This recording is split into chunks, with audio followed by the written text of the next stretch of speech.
Добро утро и од мене, јас сум Александра Бубевска и во денешната понеделничка општествена сцена задоволство ми е да го поздравам Русе Арсов, директор на Младинскиот културен центар, со кој сакаме да поразговараме за сето она што не чека од Младинскиот културен центар.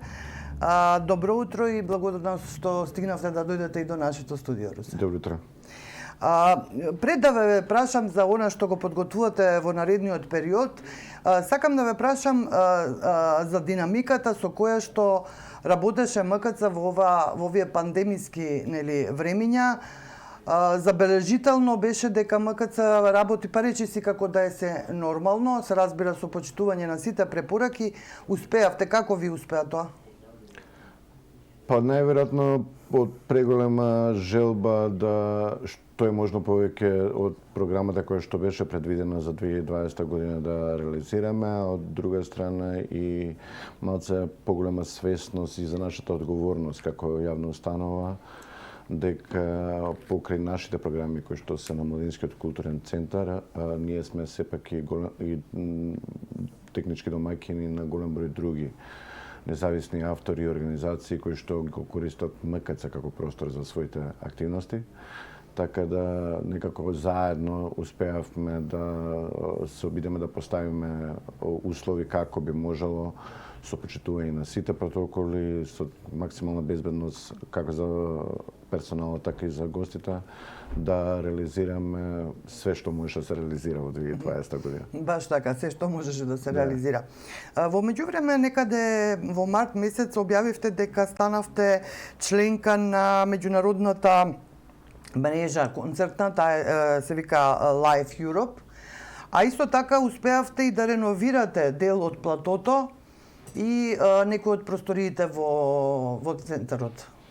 Па да, го искористиме период сега дека беа намалени активностите за програма, да направиме некои мали корекции и санации во самиот објект, бидејќи сепак правиме муавет за еден објект кој што е стар 50 на години. Да. Следната година ни јубилеј 50 години МКЦ.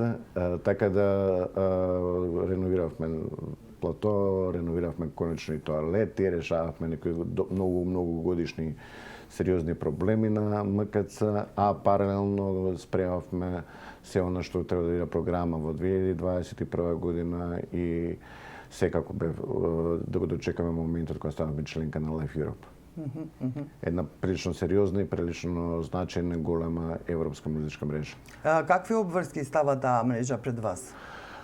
Става обврски да продолжиме да го работиме она кое што го работевме, односно да промовираме европски музички артисти и ни отвара една голема можност која што е за нас можеби многу позначено, а тоа е дека преку таа мрежа да промовираме наши домашни музички артисти на европската сцена.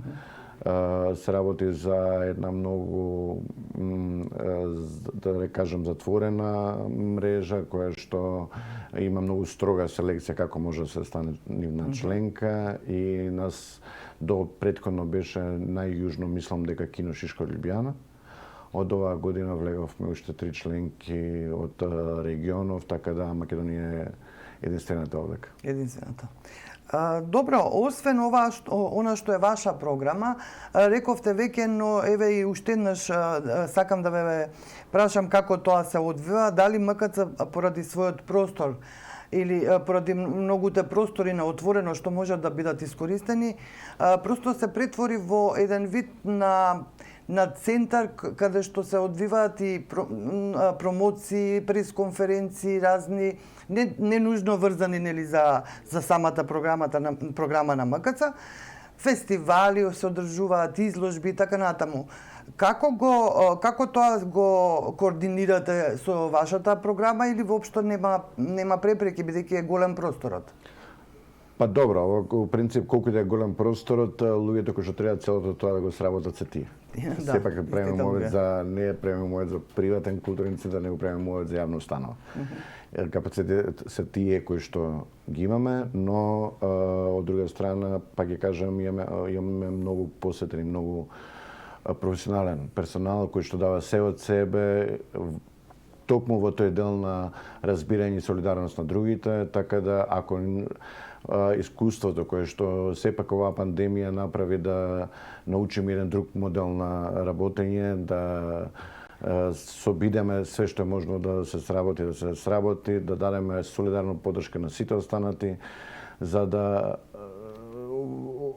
тоа е наш заеднички интерес на крај крајева, така да останатите само ги користат оно искуство кое што ние преку работа го стегнавме овие 2 години.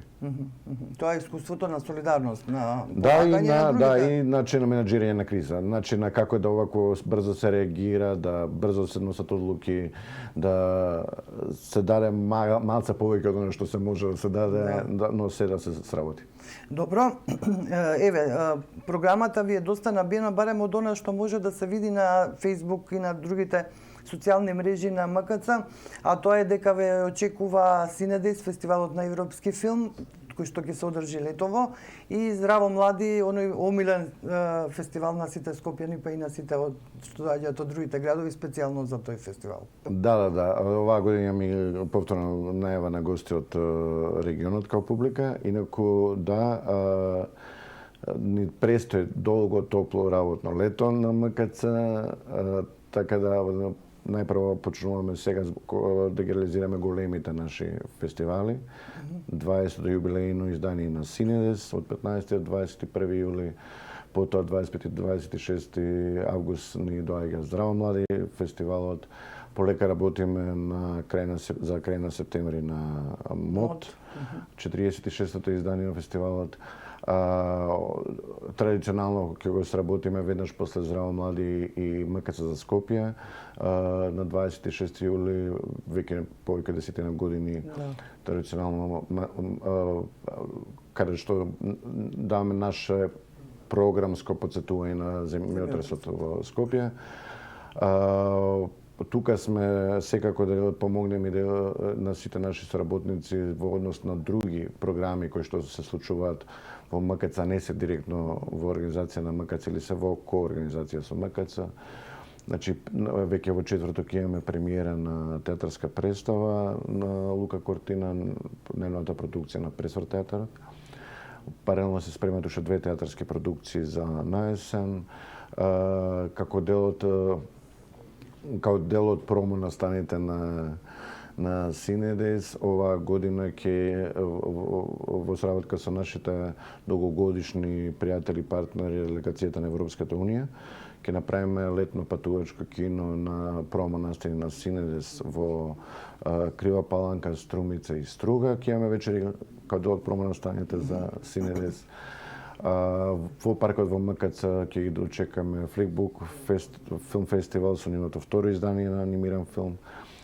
Македокс ќе бидат кај нас. Да, Македокс оваа година ќе се во МКЦ, значи. Па една од локациите, ја точно не знам како има нив програмски распределено за оваа година, но и минатата година мислам дека и таа претходна. Да, дел од настаните беа во МКЦ. Да, Македокс се стари долгогодишни партнери и соработници со МКЦ.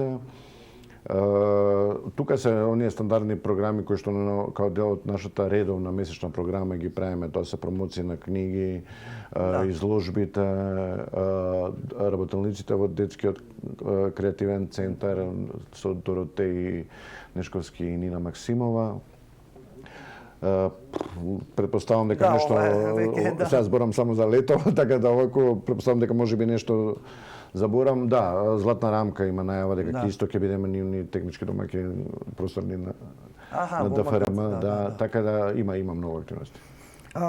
Интересно е тоа што сите заради пандемијата се разбира, но интересно е што од сите овие настани имате обавезно жив пренос во живо, значи на социјалните мрежи. Нели се плашите дека така нема да дојде публиката, туку од дома ќе се гледа на компјутер? Тоа беше овакво едно искуство кое што мораше сакале не да го тестираме и да се пробаме таму во 2020 година.